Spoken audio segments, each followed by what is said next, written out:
नमस्कार, न्यूज 24 देख रहे हैं आप। मैं हूं आपके साथ डॉक्टर मीना शर्मा। देश, दुनिया और समाज समय, काल और परिस्थिति के मुताबिक अलग अलग दौर में अलग अलग परेशानियों से जूझते हुए आगे बढ़ता है।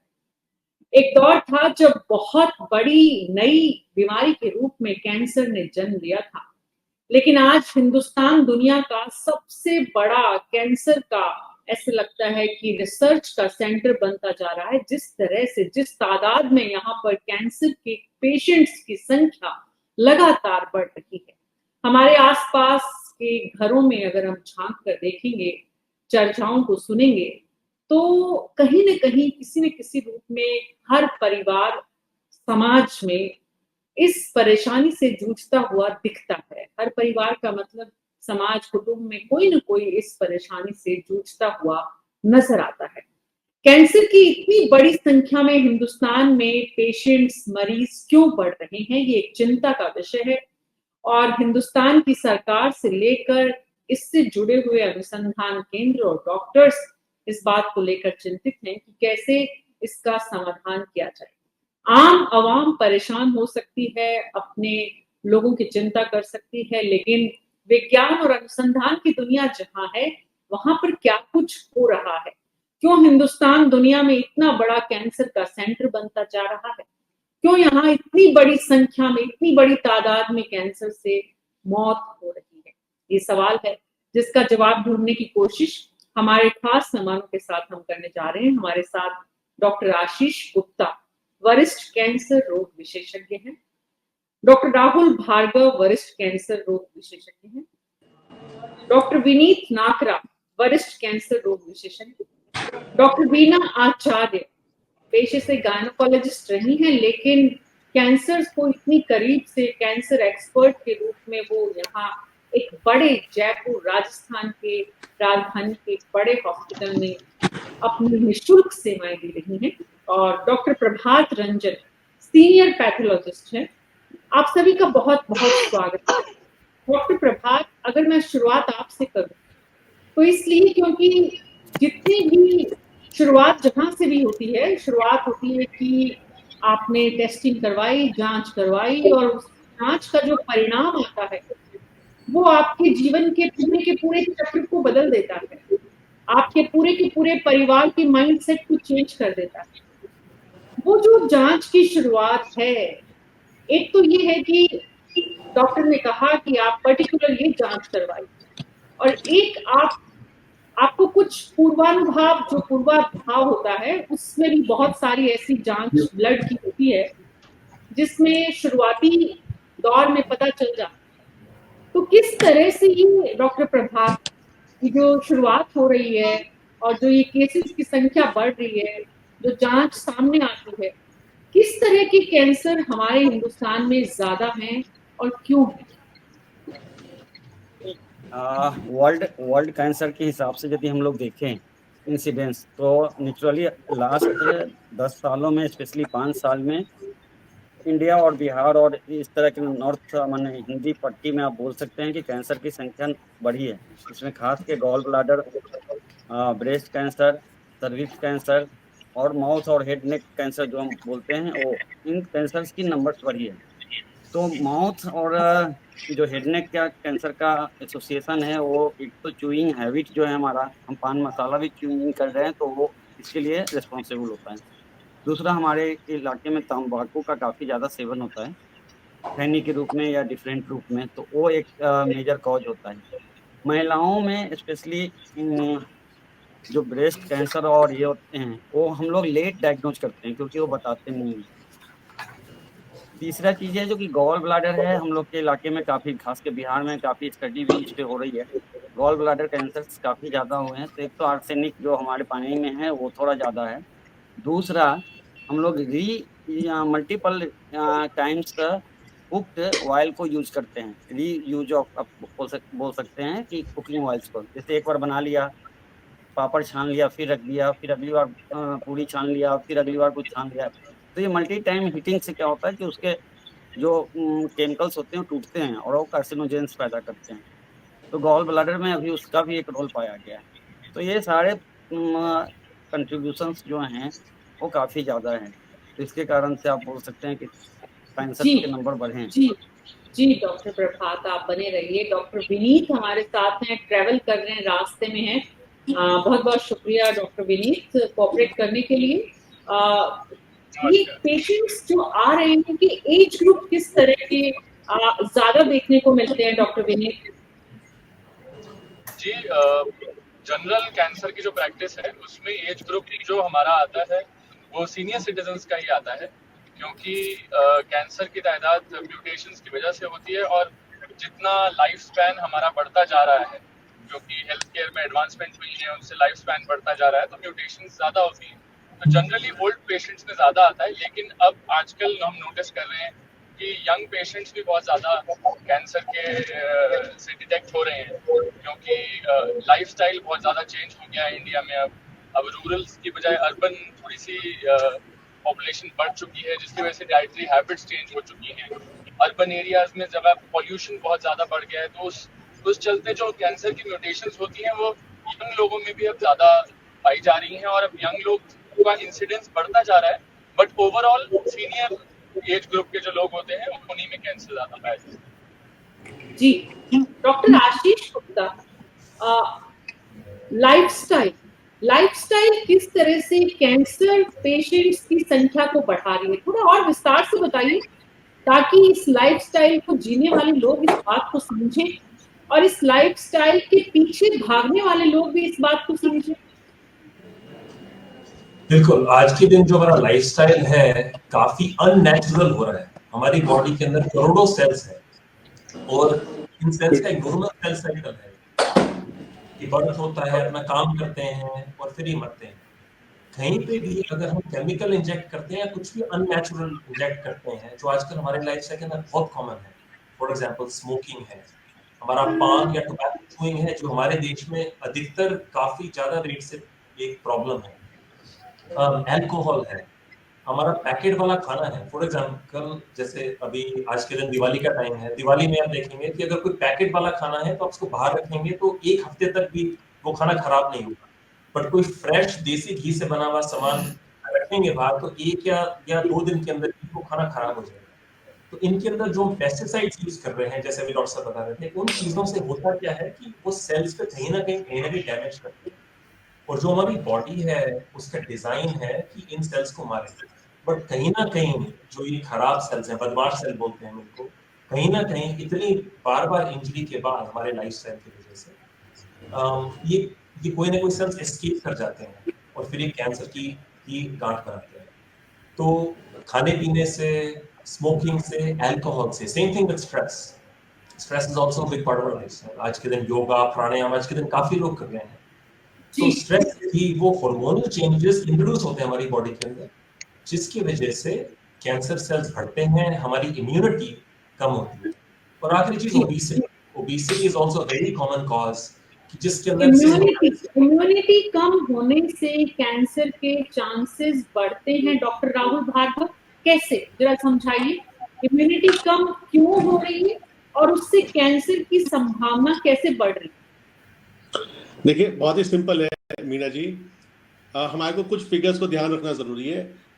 2022 और 2025 का अगर हम आंकड़े देखेंगे तो 12.8 से कैंसर केसेस हमारे देश में बढ़ेंगे। 14 लाख से वो 16 लाख के करीब कैंसर के केसेस होंगे। अगर आप लोगों ने ध्यान दिया हो, पिछले 2 हफ्ते पहले एक बीबीसी की बहुत ही चौंकाने वाली रिपोर्ट थी, जिसको हम सब कैंसर विशेषज्ञ पिछले 1 दशक से बोल रहे हैं कि हिंदुस्तान में सारे कैंसर अमेरिका और यूरोप के मुकाबले में 1 दशक पहले होते हैं। आप देखिए, हमारे ऑनरेबल प्राइम मिनिस्टर जी बोलते हैं कि हमारी यंग पॉपुलेशन है जो हमारी देश की स्ट्रेंथ है, बट इसी में अगर हम देखें तो हमारे सारे कैंसर अमेरिकन और यूरोपियंस के मुकाबले में 1 दशक मतलब 10 साल पहले होते हैं। तो क्या अभी कभी हमने सोचने की कोशिश करी कि ऐसा क्यों होता है? दूसरा चीज अगर हम देखें, अमेरिका में 1990 से लेकर 2000 में 79% लोगों में, यंग लोगों में कैंसर केसेस का इजाफा हुआ है। इसका मतलब यंग लोगों का इजाफा हुआ है, जबकि स्मोकिंग इसी अंतराल में 1:3 से 1:5 हुई है, स्मोकिंग कम हुई है।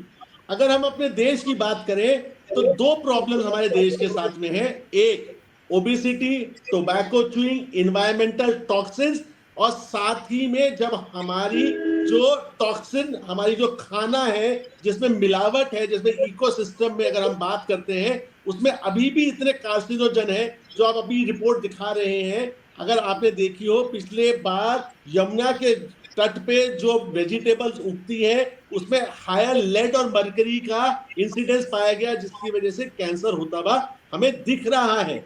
दूसरी प्रॉब्लम हमारी है शोध की।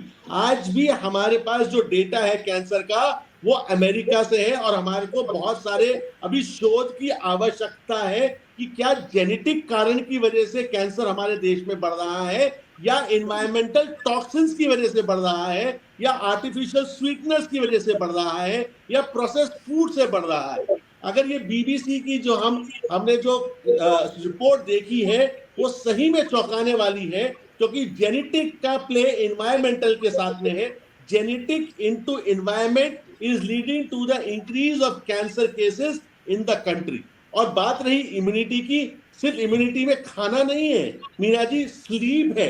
अगर हम पिछले 1 दशक में 2 दशक में देखते हैं तो हम 4.5 घंटे कम सो रहे हैं।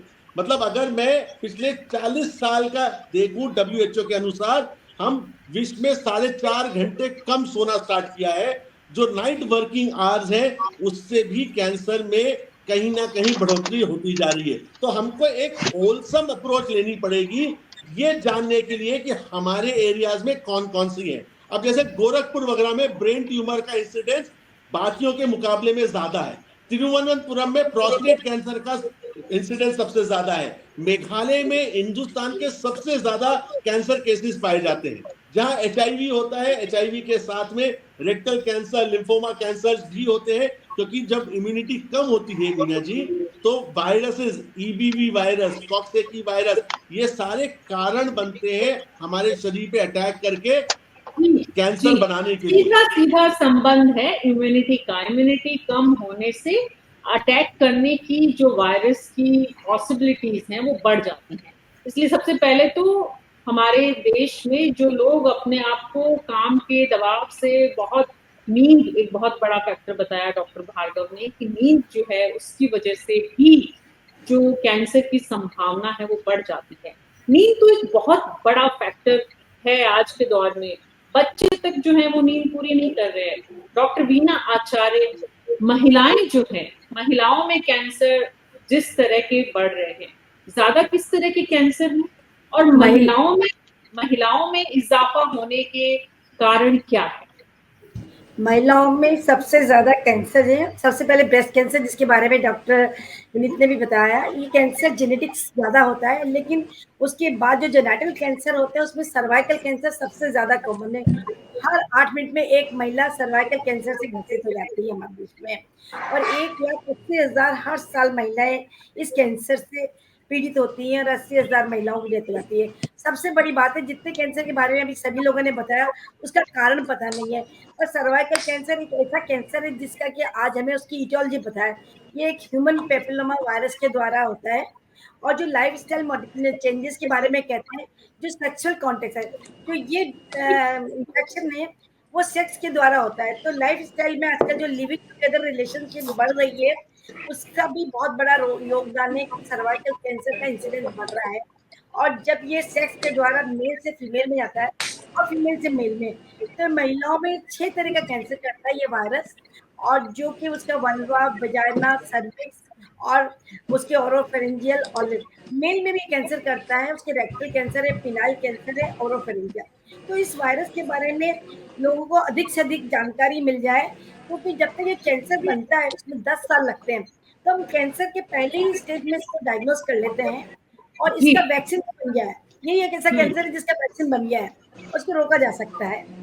तो हम सभी किशोर अवस्था में बच्चियों को, 9 से 14 साल की बच्चियों को हम ये HPV वैक्सीन लगवाते हैं, और कोशिश कर रहे हैं कि सर्वाइकल कैंसर से लोगों को रोका जाए।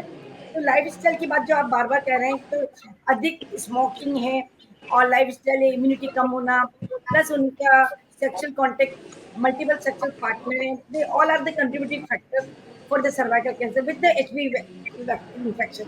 तो सभी HPV इन्फेक्शन के साथ उसके कोई फैक्टर्स हैं जो कि कैंसर को बढ़ाते हैं, क्योंकि जेनेटिक्स के बाद हम एपिजेनेटिक्स की बात करें तो जहाँ तक इम्यूनिटी है वो एपिजेनेटिक्स में काफी अच्छा रोल करती है। तो ये रिवर्सिबल है इन्फेक्शन, अगर इम्यूनिटी अच्छी होगी और पेशेंट का, तो उसका इन्फेक्शन के बाद भी वो वापस रिवर्स हो जाएगा, पेशेंट नॉर्मल हो जाएंगे। तो कैंसर बनने में कम से कम 8 से 10 साल लग जाते हैं सर्वाइकल कैंसर में, और टाइम काफी बड़ा विंडो पीरियड है, वी कैन डायग्नोस और ट्रीट कैंसर बच सकता जी है। जी। तो डॉक्टर बीना आचार्य, बहुत सारे फैक्टर हैं, ये जो आपने बात कही सेक्सुअल ट्रांसफर जो है, इसमें क्या मालूम होता है पार्टनर को कि वो उसको कैंसर है, और उस स्थिति में वो एक तरह से अपने पार्टनर को दे देता है ये प्रॉब्लम, नहीं या नहीं, बिना जानकारी के इस इन्फेक्शन के कोई साइन सिम्टम्स नहीं होते हैं, और अभी तक इसकी कोई मेडिसिन भी नहीं बनी है जिससे कि इसको ठीक किया जाए। ये ऑटोमेटिकली मतलब इन्फेक्शन मेल से फीमेल में होता है, बट सिम्टम्स, इसके कोई साइन सिम्टम्स नहीं होते हैं। इसलिए इसको डायग्नोसिस के लिए एक तरह का टेस्ट होता है जिसे हम एचपीवी जीनोटाइपिंग करते हैं हर महिलाओं की। 30 इयर्स के बाद में हम सबकी महिलाओं की टेस्ट के लिए कहते हैं कि वो अपनी लिपिड बेस्ड साइटोलॉजी कराएं और जेनेटिक टेस्ट कराएं। ये जीनोमिक्स से हम उनका पता लग सकते हैं वो एचपीवी इन्फेक्शन है, पर हर HPV infection does not mean कि उसे कैंसर होगा। वो उसकी इम्यूनिटी भी डेवलप है, उसकी बॉडी रेजिस्टेंस भी डेवलप है, 80 to 90% रिवर्सिबल। सो इतना वो नहीं कि वो कैंसर बनेगा ही से। डॉक्टर राहुल भार्गव, 10 साल लगते हैं कैंसर को डेवलप होने में, क्या सभी तरह के कैंसर को इतना समय लगता है, या जो डॉक्टर बीना आचार्य ने बताया सर्वाइकल कैंसर या कुछ इस तरह के, जो बिकॉज मेल और फीमेल में भी जो फर्क है, और जिस तरह से आपने टोबैको की एक बड़ी प्रॉब्लम बताई, हमारे एनवायरमेंटल इश्यूज हैं, एग्रीकल्चरल जो जिस तरह से पेस्टिसाइड का यूज हम कर रहे हैं, उस वजह से जो हमारी परेशानियां बढ़ रही हैं खाने पीने के माध्यम से, कैसे हमारे देश में आज की तारीख में जो अलार्मिंग स्टेज है, सिर्फ मेडिकल फर्टिलिटी में ये अलार्मिंग स्टेज है, आम आवाम में अभी तक इसको लेकर कोई बहुत ज्यादा अवेयरनेस भी नहीं है, करना क्या चाहिए इस वक्त जिस दौर से हम गुजर रहे हैं? डॉक्टर राहुल भार्गव। मीना जी, बहुत ही अच्छा सवाल पूछा। आपके चैनल के माध्यम से अवेयरनेस कि आफ्टर डायबिटीज अगले 5 से 7 साल में डायबिटीज और हाइपरटेंशन को भी कैंसर की मौतें सरपास कर जाएंगी।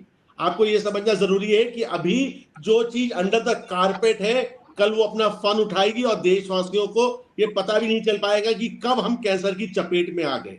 पहली चीज। दूसरी चीज, जल्द से जल्द हमें शोध, इनोवेशन या रिसर्च हम जिसे कहते हैं, हमें लार्ज स्केल रिसर्च मॉडल्स बनाने की आवश्यकता है जो हर एक चीज को डेप्थ में देख पाए। वो एनवायरमेंट में कौन सी चीज है, फूड में कौन सी चीज है, सोने में कौन सी चीज है, ओबेसिटी में कौन सी चीज है, हमारे नए टॉक्सिन्स जो हमारी टावर्स है, मोबाइल है, जो आर्टिफिशियल लाइट है, वो कितनी बड़ी टॉक्सिन्स है जो हमारे को ये बता पाए। और उससे ज्यादा हमारी जेनेटिक इनहेरिटेंस कितनी है कैंसर के लिए। कुछ वर्गों में ज्यादा पाई जाती है, कुछ में कम पाई जाती है। अगर मैं जानता हूं कि मेरे को पटना और अराउंड गंगा के किनारे वाले एरियाओं में गॉल ब्लैडर का कैंसर ज्यादा है, उसकी रोकथाम करना आवश्यक है। तो सिस्टमैटिक तरीके से रिसर्च एंड इनोवेशन पे काम देना हमारे को सबसे ज्यादा जरूरी है, क्योंकि अभी भी हम ट्रीटमेंट के मोड में है, प्रिवेंशन के मोड में नहीं है।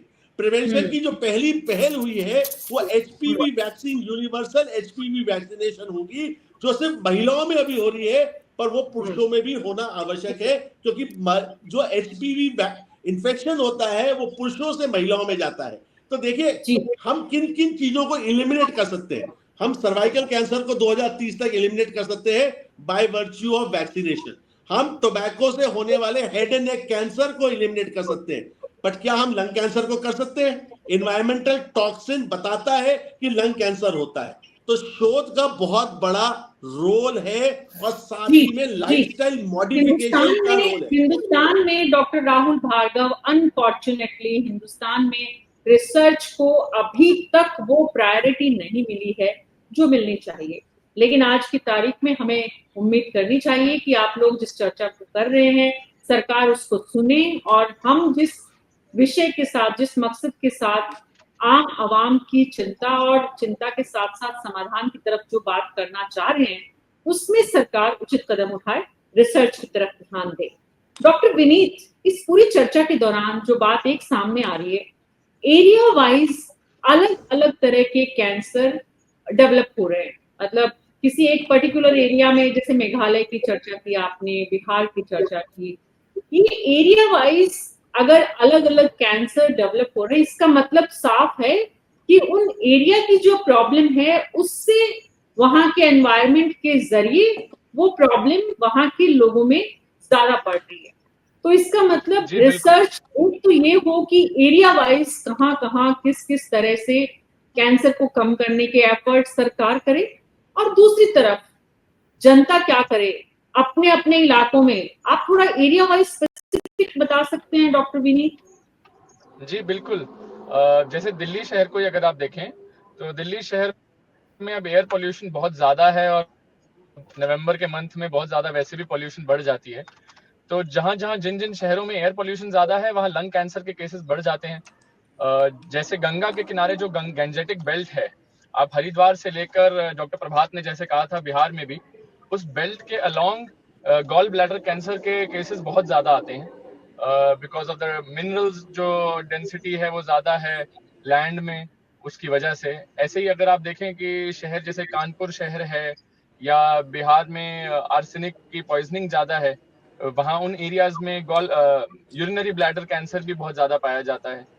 तो ज्योग्राफी के हिसाब से डेफिनेटली असर आता है, और जो म्यूटेशंस हैं वो ज़्यादा होती हैं बेस्ड ऑन एनवायरमेंटल पॉल्यूशन जो ज़्यादा होती है, जी, उस हिसाब से हर जगह पे ऐसे में जो बड़े महानगर हैं, डॉक्टर आशीष गुप्ता, मैं आपके पास आ रही हूँ, मुंबई, कोलकाता, लखनऊ जैसे शहर जो ज्यादा आबादी वाला स्टेट है, उत्तर प्रदेश, यहाँ की क्या स्पेसिफिकेशंस है इन एरिया के लिहाज से? जैसे कोलकाता और मुंबई दोनों ही ह्यूमिडिटी वाले एरियाज हैं, वहां पर पॉपुलेशन भी बहुत ज्यादा है। कोलकाता में अगर हम देखें तो पॉवर्टी लाइन जो है जिस तरह से है वो बहुत है।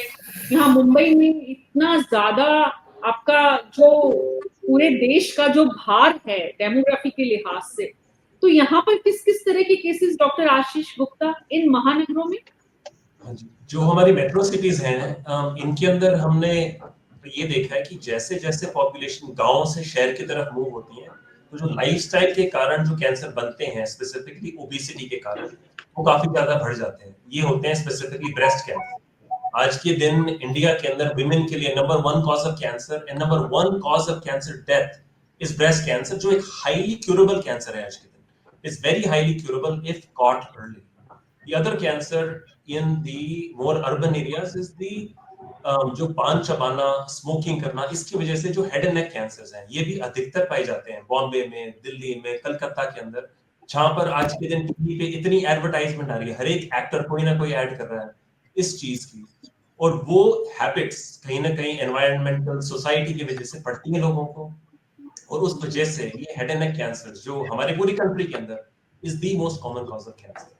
बट आई थिंक इससे ज्यादा हमारे देश के अंदर अगर एक प्रॉब्लम हम सोचें, वो ये है कि फियर बहुत ज्यादा है कैंसर के बारे में, और उस फियर की वजह से जितनी कैंसर की डेथ्स होनी चाहिए, it is much much higher than that. और अगर हम इस फियर को कम कर दें, इसको खत्म कर दें कि इसका इलाज है और इसके टेस्ट हैं, और अगर वो हम करवा लें, तो जो और देशों में, इंडिया के अंदर, जैसे आपकी रिपोर्ट ने कहा, आईसीएमआर की रिपोर्ट ने कहा कि इंडिया के अंदर जो राइज इन कैंसर डेथ्स है वो बहुत ज्यादा है, और इतने होने की जरूरत नहीं है, खासकर ब्रेस्ट कैंसर जैसे 13 से 15%, खासकर सर्वाइकल कैंसर। जब मैं यूएस में पढ़ रहा था, it was very rare to see somebody die from cervical cancer, and हमारे देश में जब इतनी टेक्नोलॉजी, इंडियन मेड वैक्सीन है, इतनी टेस्टिंग अवेलेबल है, इवन एजुकेटेड क्लास में जो अर्बन सिटीज के अंदर, वो लोग भी कभी लाइफ में एक बार टेस्टिंग करवाते हैं। वो अवेयरनेस नहीं है जो आप लोग इस टीवी चैनल के माध्यम से कर रहे हैं, वो आई थिंक अवेयरनेस नहीं है कि हमारे पास बहुत सारे कैंसर्स का इलाज भी है और इसको प्रिवेंट करने के आसान माध्यम हैं। जी, डॉक्टर बीना आचार्य, ब्रेस्ट कैंसर से सबसे ज्यादा महिलाओं की मौत हो रही है, या महिलाओं में सबसे ज्यादा देखने को मिल रहा है, क्यूरेबल भी है। उसके बाद भी अगर सिम्टम की बात करें हम, कब समझ जाना चाहिए महिलाओं को कि वो इस तरह बढ़ रही हैं और ये परेशानी हो रही है? क्यों होता है ब्रेस्ट कैंसर का कारण क्या है ज्यादा? महिलाओं में ब्रेस्ट कैंसर के लिए जहां तक है वो सभी महिलाओं को हम ये कहते हैं कि सेल्फ एग्जामिनेशन हर माहवारी के मतलब अवेयरनेस, जहां तक डॉक्टर साहब ने राउत साहब ने कहा है कि अवेयरनेस हमारी कंट्री में बहुत कम है, क्योंकि फर्स्ट जो प्रथम चरण जो है वो सब लेडीज को जेंट्स को awareness about the things, screening about, self awareness बहुत जरूरी है। हर महिला को 30 साल के बाद अपना सेल्फ एग्जामिनेशन करें, माहवारी के बाद में ब्रेस्ट एग्जामिनेशन, अगर उन्हें कहीं नोडुल फील हो रहा है, कहीं कुछ प्रॉब्लम्स हो रही है तो वो जरूर से डॉक्टर को कंसल्ट करें, और बहुत ही अर्ली स्टेज में डायग्नोसिस हो सकता है। दूसरे जिनकी मदर या सिस्टर्स को, ये जेनेटिक्स बहुत बड़ा रोल प्ले करती है। आपने एक्ट्रेस के नाम पे, जैसे डॉक्टर साहब ने कहा है कि बड़े बड़े एक्ट्रेस अपने नाम पे, तो ब्रेका 1 और ब्रेका 2 जो जीन्स होते हैं उसकी वजह से फैमिलीज में अगर मदर को या सिस्टर्स को अगर ब्रेस्ट कैंसर है तो उनको अपनी जरूर से डायग्नोसिस करवाना चाहिए कि फैमिली में अगर उनकी मदर या सिस्टर को, तो हम जेनेटिक कैंसर का भी बहुत बड़ा रोल है इसमें। थर्ड थिंग, अगर उनमें किसी भी तरह है तो मेमोग्राफी हर जगह अवेलेबल है और उससे हम उनकी ग्रेडिंग कर सकते हैं। तो जहां तक डॉक्टर विनीत ने बताया कि अर्ली स्टेज में डायग्नोसिस होगा तभी ट्रीटमेंट है। हम कहना चाह रहे हैं कि जैसे डॉक्टर साहब ने कहा कि उन्होंने बाहर अमेरिका वगैरह में सर्वाइकल कैंसर से डेथ देखी नहीं है, पर हमारी कंट्री में आज भी 70% महिलाएं ना सर्वाइकल कैंसर के लास्ट स्टेज में आती हैं, जबकि 100% क्योरेबल है।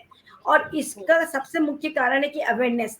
तो हम लोग जो कि WHO वर्ल्ड हेल्थ ऑर्गेनाइजेशन ने 2030 तक तो कंप्लीट एलिमिनेशन की बात की है, पर आपको आश्चर्य होगा कि इंडिया में जो वैक्सीन की बात कर रहे हैं अभी भी 15 से 20% कवरेज भी नहीं है, जबकि 70% कवर होना चाहिए। ऑस्ट्रेलिया में 100% कवरेज है। तो दैट इज द प्रॉब्लम की अवेयरनेस की प्रॉब्लम है, स्क्रीनिंग है, स्क्रीनिंग करवा भी लेते हैं, जैसे कहते हैं कि सबने महिलाओं ने अपना पैप्स टेस्ट और लिक्विड ब्रेस्ट साइटोलॉजी निकले, टेस्ट करवा भी लेते हैं तो उसका फॉलोअप नहीं है। तो टेस्ट कराना बेस्टफुल एक्सरसाइज हो गई है, उसका अगर फॉलोअप नहीं करेंगी, ट्रीटमेंट नहीं करवाएंगी, क्योंकि अर्ली स्टेज में 100% क्योरेबल है। Cervical cancer is 100% curable if we diagnose in very early stage. तो जब प्री इन्वेसिव स्टेज में हम डायग्नोज कर लेते हैं तो ट्रीट भी कर सकते हैं हमको इजीली। जी, आप बाकी लोग सभी अपना ऑडियो बंद रखें, सिर्फ जिनको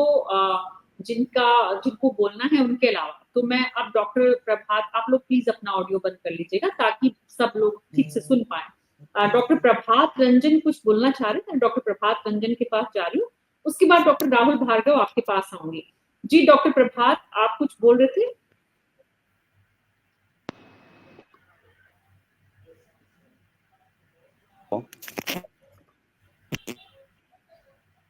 कुछ तकनीकी परेशानी से जूझ रहे हैं डॉक्टर प्रभात। टेक्नोलॉजी ने जीवन को आसान भी बनाया है कि हम सब अलग अलग जगह से देखिए कितने अच्छे से कनेक्टेड हैं, और डॉक्टर विनीत तो ड्राइव कर रहे हैं, उसके बाद भी हमारे साथ हैं, ट्रैवल कर रहे हैं। लेकिन डॉक्टर राहुल भार्गव, एक तो रिसर्च की बात हुई कि हमारी सरकार को रिसर्च करनी चाहिए, इस सेक्टर में बहुत बड़ी जरूरत है। दूसरा मुद्दा जो है वो ये कि कैंसर अभी भी एक इकोनॉमिक बजट में लोगों की बजट से दूर है। लोगों को ऐसा लगता है कि कैंसर का ट्रीटमेंट पता नहीं कहाँ, कैसे, कहाँ जाएं, किसको दिखाएं।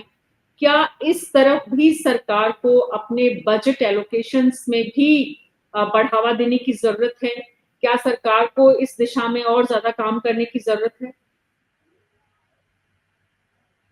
ऑडियो ऑन करिए डॉक्टर साहब। कुछ ऐड करना चाहता हूँ doctor Meena ma'am. Hello, doctor Rahul को सुनते हैं प्रभात जी, उसके बाद आपके पास। ओके। देखिए, सरकार अपना प्रयासरत है कि किसी भी तरीके से कैंसर केयर को अफोर्डेबल बनाया जाए। अगर हम पिछले एक दशक का डेटा देखते हैं, आउट ऑफ पॉकेट एक्सपेंडिचर 60% से गिर के 35% पे आए हैं। मतलब काफी हद तक लोगों ने आउट ऑफ पॉकेट एक्सपेंडिचर को कम किया, मतलब जो कैश की सेवाएं थी। आयुष्मान भारत का एक बहुत बड़ा योगदान रहा है कैंसर सर्विसेज को लास्ट माइल तक पहुंचाने के लिए। आज की तारीख में बिजनौर हो, मेरठ के कस्बे हो, शामली हो, इन सब जगहों पे आज की तारीख में कैंसर ट्रीटमेंट अवेलेबल है। तो सरकार ने 3 टायर सिस्टम में आयुष्मान भारत में मेडिकल कॉलेजेस ज्यादा खोल के, उनको समृद्ध करके, उनको सुदृढ़ करके नई मशीनें लगाना, जैसे लखनऊ में कैंसर सेंटर है जहां पे 8 रेडिएशन की मशीनें हैं।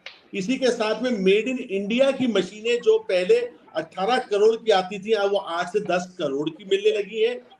सरकार अपना प्रयासरत है, सरकार मेहनत कर रही है किसी भी तरीके से कैंसर केयर को वो सस्ता करा पाए, बट क्या अभी भी हम स्टेज 4 के कैंसरों को स्टेज 1 पे ला पाए हैं?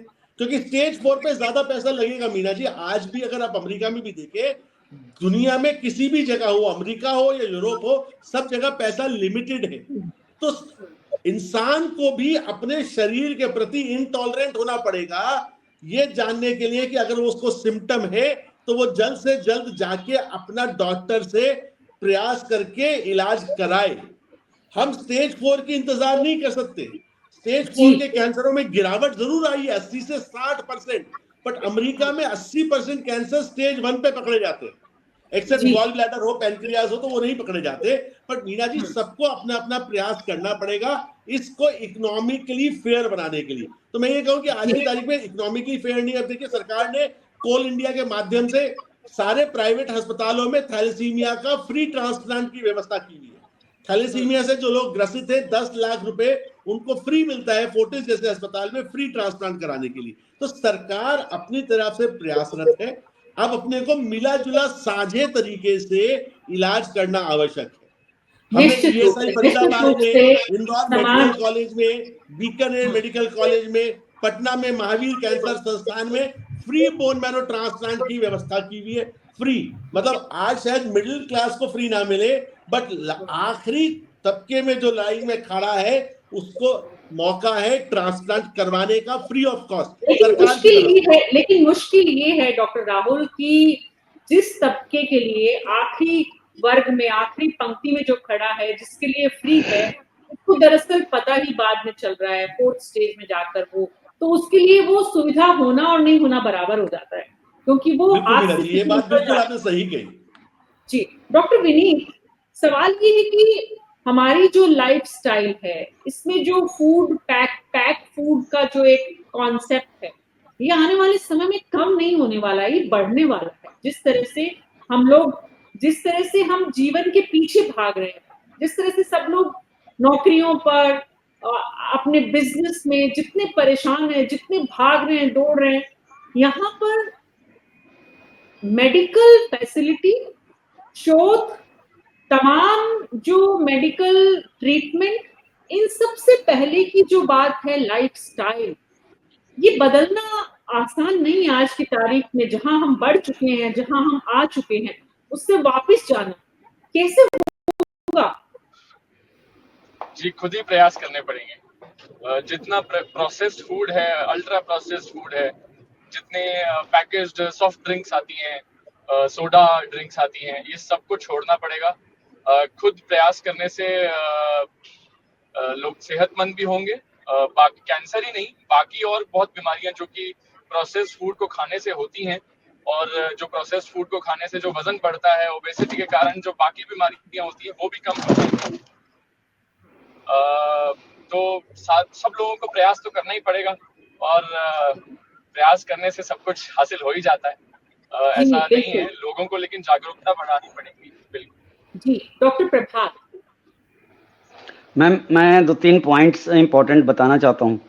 सबसे पहले तो मैं डॉक्टर राहुल भार्गव सर का थैंक्स बोलना चाहता हूँ। उन्होंने मेरा काम आसान कर दिया। जो बात मैं बताता था कि ये जो डिटेक्शन है हमारे यहाँ स्टेज, मैं पटना से, बिहार से हूँ, यहाँ ग्रास रूट पे काफ़ी कुछ देखता हूँ, रिसर्च करता हूँ। तो जो हमारे यहाँ जो पेशेंट डायग्नोज होते हैं स्टेज 3 और 4 में होते हैं, और डॉक्टर आशीष जो डेथ की रेट बोल रहे थे, उसके डेथ ज़्यादा होने के कारण भी हुई है। अभी प्रेजेंटली क्या है मैडम कि 90% कैंसर्स क्यूरेबल है, अनटिल अनलेस, बशर्ते कि वो स्टेज 1 और अर्ली स्टेज ऑफ 2 में डायग्नोज हो जाए, सेकेंड के। तो 100% क्योर है 90% कैंसर के। और आपके सोसाइटी में आप बड़े नाम से लेके छोटे नाम बहुत हैं जो कि 100% क्योर्ड है। अब क्या होता है कि जैसे घर में एक लेडी है, उसको गांठ हुआ या एबनॉर्मल वेजाइनल सिक्रीशंस हो रहा है, वो बताते नहीं है। उनको एक स्टिग्मा रहता है कि कहीं ये कैंसर हुआ और जान गए तो हमको सोसाइटी में बड़ा नीचे देखेंगे। उनके दिमाग में ये है, जो मांस में बैठी हुई है बात। दूसरा, मांस में बैठा हुआ टेस्ट नहीं कराना है, सुई लगेगी, बायोप्सी हो, चाकू लगेगी तो ये फैल जाएगा। सो ये स्टिग्मा बहुत स्ट्रांगली बैठा हुआ है लोगों के दिमाग में। तो अभी हमने एक जो राहुल सर भी बोल रहे थे और आशीष गुप्ता सर भाई भी बोल रहे थे, तो हमने यहाँ पे अभी एक प्रोजेक्ट स्टार्ट किया है। तो अभी उस प्रोजेक्ट के लिए हमने 3 गांवों में पहला जो उसका टेस्टिंग किया कि उस गांव के हर घर में एक पर्ची भेजा हिंदी में कि आपके घर में किसी को भी यदि एबनॉर्मल गांठ है, सिक्रीशंस है, एबनॉर्मल सिम्टम्स है, घाव है जो हील नहीं हो रहा है, ऐसी कोई भी समस्या है तो आप उसका नाम लिखें उस चीज का और अपना मोबाइल नंबर दें और व्हाट्सएप पे आप वीडियो कॉल के लिए कब अवेलेबल रहेंगे। तो जैसे किसी लेडी ने बताया अपने देवरानी जेठानी को कि हमको गांठ है, या उसकी मदर ने बताया नेक्स्ट जनरेशन को, तो अब घर में पता चल गया कि गांठ है इनको। तो नेक्स्ट हम लोग यहाँ से वीडियो कॉन्फ्रेंसिंग से व्हाट्सएप पे उनको कॉल किया। लेडीज हैं तो लेडीज डॉक्टर ने उनको प्राइवेसी में अपनी सारी बात की, उनका गांठ के बारे में पूछा, देखा, समझा और उनको समझाया कि इसकी जांच आगे एफएनएसी या बायोप्सी करनी है। तो अब क्या हो गया कि पुअर फैमिली भी है तो उनके पास आयुष्मान कार्ड और कुछ सपोर्टिव सिस्टम है। जो अच्छे फैमिली है थोड़ा मीडियोकर या उससे अच्छे, तो उनके घर में पता चल गया कि हाँ इनको गांठ है। अब हम उनके फैमिली मेंबर्स को बोले कि भाई आप अगल बगल में कहीं भी जाके टेस्ट कराएं। तो ऐसा करके हमने 3 गांवों में 28 कैंसर के पेशेंट पकड़े, जो कि नेचुरली ये पता तब चलता जबकि वो काफी बढ़ गया होता। और लकीली ये 2800 स्टेज 1 में थे। एक लेडी 26 साल की थी जिनको कि ब्रेस्ट कैंसर था, 6 महीने से प्रेग्नेंट थी और 3 महीने से उनको गांठ हो रहा था, वो बता ही नहीं रही थी। उसको लग रहा था क्या कि ये प्रेगनेंसी के कारण है। जब हम लोगों ने उसको टेस्ट किया तो कैंसर निकला। तो ये अर्ली डिटेक्शन हुआ। ये आपके कॉस्ट वजन को भी घटाएगा, कॉस्ट को, जो आप फाइनेंस की बात करते हैं। दूसरा हमारे राज्य में तीसरा राज्य है बिहार पूरे इंडिया का, जहां की free vaccine for cervical cancer start हुआ है। और ये बहुत बड़ी उपलब्धि है, यहाँ सीएम ने इसकी घोषणा की और ये एक्चुअली ऑन फील्ड अब शुरू हो गया है। सो ये नेक्स्ट 10 ईयर में इसका इम्पैक्ट बहुत बढ़िया आने वाला है। बिल्कुल। तो ऐसे में सवाल ये है डॉक्टर बीना आचार्य, क्योंकि आप इस पूरे पैनल में सबसे ज्यादा अनुभवी और सबसे ज्यादा लंबे समय से काम कर रही हैं, इसको क्लोजली देख रही हैं। महिलाओं में जो नेग्लिजेंसी है ये हमें कोई बहुत डिस्क्राइब करने की जरूरत नहीं है। घर में भी खाना सबसे बाद में खाना, भूखे रहना, एक अलग तरह की सिंपैथी चाहिए महिलाओं को, अलग तरह का अटेंशन चाहिए और भी पता नहीं क्या, लेकिन ये साइकोलॉजिकल है जो भी है। लेकिन आज की महिलाएं बदल रही हैं। आज महिलाएं, पहले बहुत सारी हम ऐसी भी महिलाओं को देखते हैं अपने आसपास जो पहले अपना ख्याल रखती हैं, उसके बाद दूसरों का ख्याल, जैसा कि डॉक्टर विनीत ने कहा कि शुरुआत खुद से करनी होगी। लेकिन डॉक्टर बीना आचार्य, अभी अवेयरनेस, जागरूकता, जानकारी, इसकी बहुत ज्यादा जरूरत है। मैं आपसे यही कहना चाह रही हूँ कि जानकारी के लिए जहाँ तक हम इतने कैंप्स लगाते हैं, जो भी सोसाइटी के की ओपिनियन लीडर्स हैं उनको अपने साथ मिलाते हैं, हर गांव-गांव में जाकर एचपीवी वैक्सीनेशन के बारे में बताते हैं। उन्होंने हेल्थ प्रोवाइडर को भी, मैं प्रभात जी से बहुत उन्होंने जानकारी आपको दी है कि बिहार इज ओनली स्टेट जहाँ पर अब एचपीवी वैक्सीन फ्री कर दिया गया। और वो एग्जाम्पल हम सबको कोट करते हैं। मैंने खुद ने भी अपनी गवर्नमेंट से ये रिक्वेस्ट करी है कि ये वैक्सीन, क्योंकि एचपीवी वैक्सीन के लिए हम लोग कंट्रीब्यूट कर लगवाते हैं, वो बहुत ही 9 to 14 ईयर्स में अब इंडिया में भी वैक्सीन बन गया है। तो महिला में, जहाँ तक यहाँ की महिलाओं की बात करते हैं, जैसे डॉक्टर साहब ने बताया कि ना अगर किसी को पीरियड में इरेगुलरिटी होती है, संभोग के बाद ब्लीडिंग होती है, जो कि एक बहुत बड़ा साइन है सर्वाइकल कैंसर का, और वो शर्म के मारे आज भी किसी को बताती नहीं, आपस में एक दूसरे से शेयर करती हैं और वो कहता है इसमें कोई बड़ी बात नहीं है, ऐसे ही हो जाता है। तब तक तो बहुत लेट हो जाती है जब तक कि वो डॉक्टर के पास आती हैं। तो सभी महिलाओं में सबसे इम्पोर्टेंट है कि जैसे ही किसी भी प्रकार के सिम्टम्स हो, जैसे महिलाओं में इरेगुलर पीरियड्स होते हैं, संभोग के बाद ब्लीडिंग हो जाती है, अनहेल्दी डिस्चार्ज होता है, बदबूदार पानी जा रहा है, या फिर तो हम ये बार बार पैम्पलेट्स भी बांटते हैं कि आपको इस तरह से कोई भी सिम्टम हो तो डॉक्टर्स को, तो हम कहते हैं एक महिलाओं को हम कहते हैं अपनी जांच कराएं और अपने साथ 5 महिलाओं को लेके आए अपनी जांच को, जो कि हम उनकी जांच मुफ्त में करेंगे, जिसे हम पैप्स टेस्ट कहते हैं, जिससे कि बहुत ही अर्ली स्टेज में कैंसर का पता लग जाता है। जैसे डॉक्टर साहब ने बताया कि 10 साल पहले हम कैंसर का, तो महिलाओं में तो ये समस्या बहुत है। आज भी बड़े बड़े घरों में हमारे यहाँ जॉइंट फैमिली है और एजुकेशन का लेवल देखा जाए तो इंडिया में भी 70% एजुकेशन लेवल बढ़ गया है, पर अवेयरनेस नहीं, सिर्फ नॉलेज एंड एटीट्यूड लोगों का बिहेवियर चेंज कर सकता है। और नॉलेज और एटीट्यूड के लिए तो एजुकेशन सिर्फ पढ़ाई करा दी, पर जब तक कि अवेयरनेस और एजुकेशन का मॉड्यूल नहीं बनेगा और एटीट्यूड नहीं होगा, रिसर्च जैसे बात करें, तो हर जगह को अपने बारे में खुद को, जैसे आपके मीडिया के थ्रू काफी लोगों को अवेयरनेस होगी कि जो कैंसर प्रिवेंटेबल है उसका सबसे बड़ा कारण है अवेयरनेस और अर्ली स्टेज में मैनेजमेंट करना। जी वो करा जी देगा। और महिलाओं में तो सबसे बड़ा योगदान है, वो पुरुषों का तो बहुत ध्यान रखती है पर अपना स्वयं का बिल्कुल ध्यान नहीं रखती है। तो ये बिल्कुल पुरुषों की बिल्कुल ड्यूटी बनती है कि वो अपनी जी महिलाओं की देखभाल करे, और जी परिवार में सबके सहयोग से ही सब कार्य अच्छी तरह से होगा। बिल्कुल बिल्कुल, बहुत बहुत शुक्रिया आप सबका इस चर्चा में शामिल होने के लिए। तो कुल मिलाकर बहुत ही जो उपयोगी जानकारी आप सबसे बात करने के बाद मिली है। उम्मीद करते हैं हमारे न्यूज़ 24 के दर्शक जो हैं इस कार्यक्रम को जो देखते हैं वो जरूर समझेंगे, जानेंगे कि हिंदुस्तान में कैंसर के पेशेंट्स इतनी बड़ी संख्या में क्यों बढ़ रहे हैं, आने वाले दिनों में इनकी संख्या बढ़ने की ज्यादा संभावनाएं क्यों है, इससे कैसे निजात दिलानी है, और समय पर जानकारी लेने से और समय पर ट्रीटमेंट कराने से आप कैंसर से सुरक्षित बच सकते हैं, ये भी समझने की जरूरत है। इसे हुआ नहीं बनाना है, इसे एक स्टिग्मा नहीं बनाना है कि कैंसर हो गया तो पता नहीं कौन सी बला आ गई है। ये एक बीमारी है जो आज के दौर की उपज है। जिस तरह की जीवन शैली हमारी हो गई है उसकी वजह से कैंसर के पेशेंट्स बढ़ रहे हैं। बड़े बड़े टेलीविजन और फिल्म स्टार जिस तंबाकू का इतना प्रचार प्रसार करते हैं, थोड़ा अपनी आत्मा में झांके कि वो कितनी बड़ी संख्या में कैंसर को बढ़ा रहे हैं, और इस बढ़ाने के सिलसिले को रोकने का काम करेंगे तो ज्यादा अच्छा होगा। न्यूज़ 24 पर आज हमारे साथ इतना ही।